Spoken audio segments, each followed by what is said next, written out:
We are gathered here together as men. You're going to hear things differently. You're going to see things differently. You're going to transform that which you knew before you walked through that door to something that is going to be there for you when you're ready, okay? So it's really important that you have an outcome, your own powerful outcome.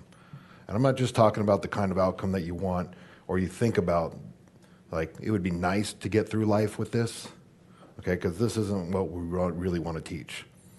The seminar is called Awakening because every moment you're either sleeping or you're awake. Or you're hypnotized. You're in some other kind of trance. See, Alan Watts used to talk about the reason my seminars are all about awakening is he said that when people go into that sleep mode, they're in a deep hypnotic state. And the Zen state of coming to awaken is dehypnotizing yourself out of the bad trances that you were living.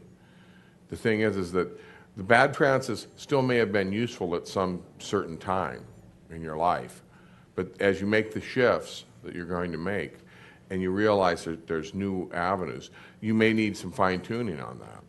So this is really about the responsibility, okay? And responsibility is something that a lot of people take for advantage of, okay? It's the response, your own response ability. It's the way that you're in response to what you say to yourself, you know, how you feel. It's the response mechanism. And that really is the most powerful thing there is. Because if you don't take responsibility for your actions, your thoughts, your movements, what you do in life, then who does? You're the captain of your ship. And you have to realize that you're the one behind the wheel, and to adjust that, to make it happen, and to really take responsibility, okay, of each moment. I'm going to harp on this again and again and again, because a lot of men, a lot of people in general put it off, you know, oh, life, you know, they're acting reactively to life. This is about proactive. This is about being the spearhead, because of the fact, when you think about the chief, you know, they call him the spearhead. Why is that? You know, and the rest of everyone else is the stick, because you're the one that's got to pound through the reality of the moment. Awaken again. Boom, awaken again. Consciously waking up, okay? Allowing that which is inside that's powerful as a man to come out and to take responsibility. It's a rare man who is a productive, proactive man. And that's what's attractive. And you might also want to consider what was it that had held you, or that you allowed to hold yourself in that pattern or behavior that's not useful any longer. I mean, see, we're learning machines. We all know that how we process. You know, we hold certain behaviors for a certain period of time until we've outgrown that. You know, I mean, the thing is what you got to do is, what is it that held you there? How are you going to know when you're not going to be held there any longer? In whatever that pattern or behavior was. Now, I've told this story at a few seminars, so some of you may have heard it. And it's a worthy story of telling again. Once upon a time, there was a hunter. And this hunter was out there and he was looking for food to bring back to his village. But he hadn't really do that well. He was out there looking and he was looking, but he just couldn't find it. So he sat there and he thought to himself, I can't go back to the village empty-handed. What will the people think? They'll think that I'm a terrible hunter. So he traveled out a little bit further, afraid to go back, because there was new territory that he hadn't yet explored that was just a little bit above the horizon, okay? And when he sat there, he noticed out in the distance that he saw some movement. There was something over there that he hadn't seen before. And as he creeped up on it, as he got closer, he noticed that there was a boar. And he noticed that its leg looked like it was broken. So he thought to himself, great, I'm going to be able to get an easy kill, bring it back. And then the whole village will be ecstatic about me bringing food back to feed them. So he sat there, he prepared himself, when he heard some noise. A little rustling off into the distance. Something was changing in the atmosphere. And he got real quiet. And he noticed that a lion was in the distance, approaching. And he could sense this power in the area that was happening. And so he sat back a little bit, ready to take on the lion just in case. So he sat there, and the lion continued to creep forward, and it had food. It had a kill in his mouth. And he sat back, and he just got really quiet, and he listened, and he watched the situation that was unfolding. And the lion went up to the boar. It ate its share of the food, and he dropped the rest for the boar to eat. And then he walked off. And the hunter thought to himself, wow, that was amazing. You know, like, nature provides for the weak. And so he sat there, and he went off a little bit. He decided not to kill the boar because there was something interesting there. So he went off in the distance, and he got himself a nice venture, a new perspective to see things differently.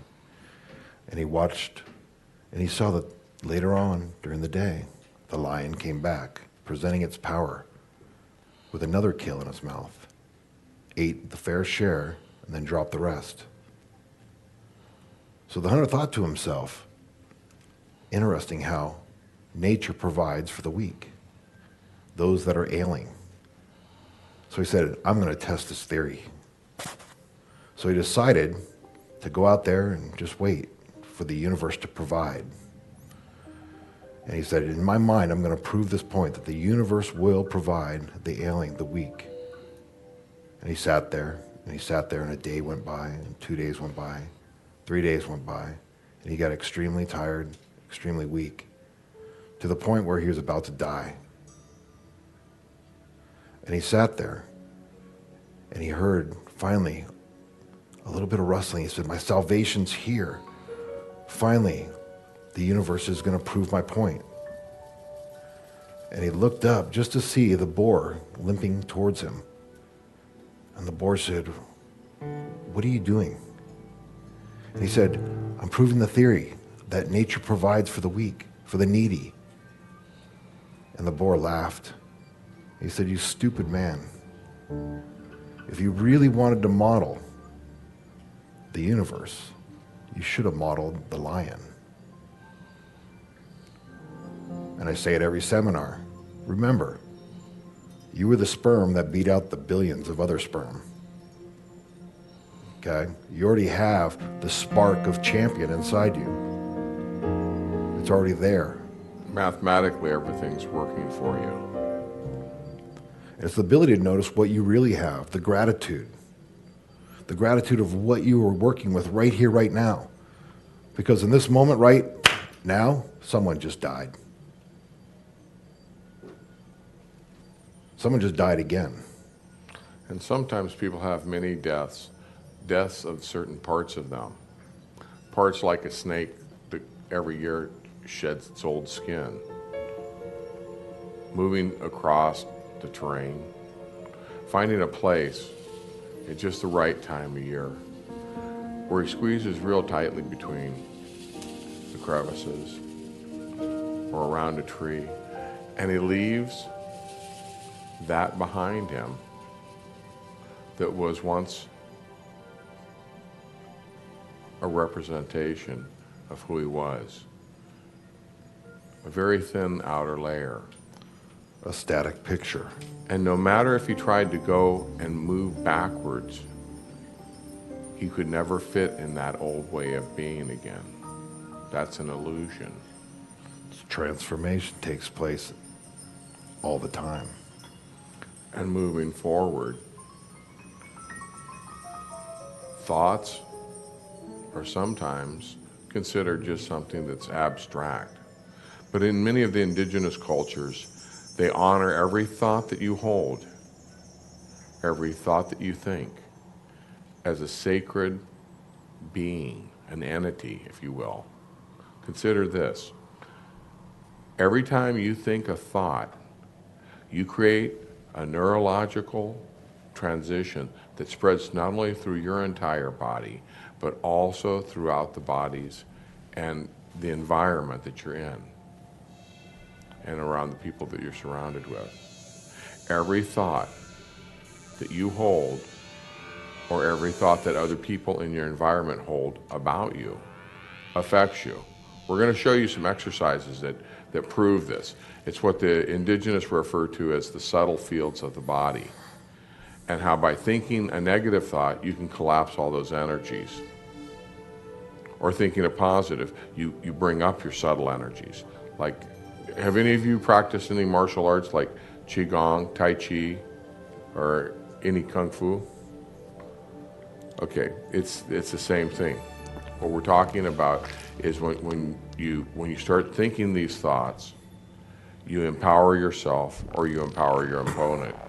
Many times, the fight that people are in is not against the opponent on the outside, but the opponent that's inside.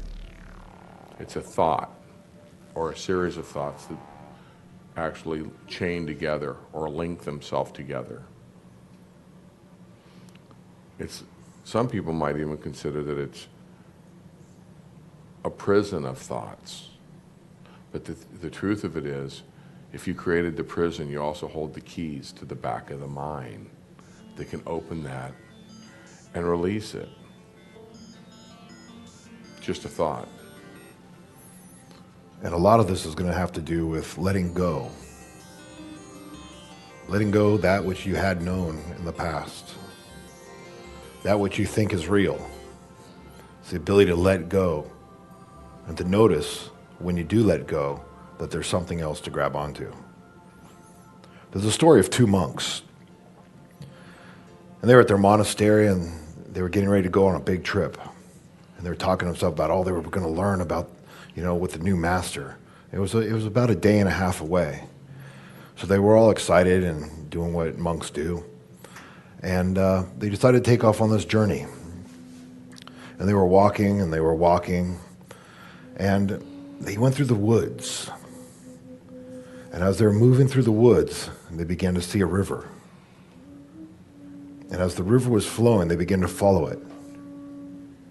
At first they moved against the current, but they realized that the trip was actually shorter if they went with the current down, because there was a place that they hadn't yet been to before. And as they were approaching that place, they heard something. It sounded like sobbing, crying. They weren't sure exactly what it was. So they went and they listened to where the sound was, and they moved all the way up there, and they saw there was a young woman, almost naked, crying, sobbing. And the one monk said, "Is everything okay? Can we help you?" And she said, "I've just been robbed, and I'm stuck here." And the one monk said, "Do you live around here?" She goes, "I live a couple miles up the road." So the monk picked up the woman, walked her across the river, and walked 2 to 3 miles with her back to her home. When he got there, he gave her some of the food that he had, and then him and his monk friend began to walk off. As soon as they got far enough away from the village, the other monk lashed into the monk. "How could you do that? We were sworn not to mingle with women. We were sworn not to touch women. And here, you carried a naked woman across. Now we've done all this. You've given up your food. Now we're going to be late. We may not hear what the master has to say." And they continued along. The whole time, the other monk just berating. Finally, the one monk turned to the other monk and said, "I let the woman go when I crossed the river. It is you who had been holding on to her ever since. So when we think about letting things go, think about the bigger picture and where you are at. Wake up in the moment to do what it is you personally need to do. Because when I think about a person just died right now, a person's walking around right now with fake legs, no arms, blind, can't speak, can't talk, yet you're all here. You got your arms, your legs, your vision. What is the excuse that you had been using? What are the options that you can talk to yourself about to say to yourself on the inside, look at all the potential that's already here? And is it not an illusion of its own? And making that change can happen. Because sometimes when you take one illusion and look at it from a different perspective, And you've made many changes before. it gives you another way of seeing things differently, Change is natural. just from one different angle or another. You changed your clothes this morning. See, there's an old story, another Zen story about a father and his young son. The father was a professor and he was writing. And as he was writing at his desk, You changed what you were looking at. the son went out and went to play in the yard. And in days of old, when the transportation was that of buggy and horse, he heard some horses approaching. Your voices have changed. And as the vehicles may have changed in somewhat a different way than Change is what natural. they were then, the young child scurried up a tree to see over the fence that surrounded the property. Once And he you were spotted pulling, a buggy being pulled by horses that looked familiar. And he could see that it was an uncle and an aunt and a nephew. And he scurried back down and went to visit his father, who was still writing with the windows open. change what you're listening to And the father was inside. going, we need to find out who that is. Someone's approaching our property.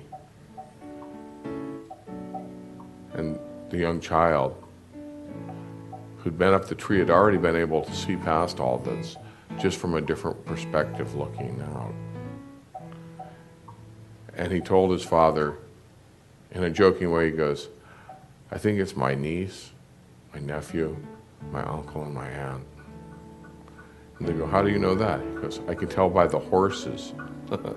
The thing is he didn't tell his father that how he knew how many horses it was, or what horses they were, or that he'd been climbing the tree. But just sometime, floating to a different perspective, so to speak, can allow you to have that shift.